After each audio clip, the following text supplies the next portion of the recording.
ना एक सेकंड गवाए भीम आर्मी की टीम को अलर्ट कर दिया।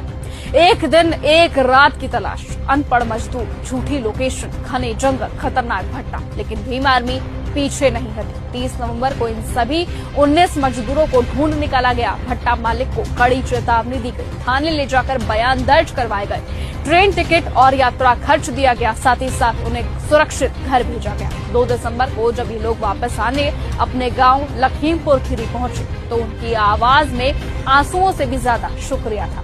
चंद्रशेखर आजाद को लाखों दुआएं दी गई, भीम आर्मी को सलाम किया गया। मजबूर राम गोपाल जाटव तो आजाद को अपना माता पिता तक मान बैठे। वो कहते हैं कि मेरे लिए इतना तय है कि मैं जिंदगी भर चंद्रशेखर भाई के लिए काम करूंगा। ये तस्वीरें सिर्फ मदद नहीं बल्कि भरोसे, इंसानियत और संघर्ष की कहानी बयां करती है।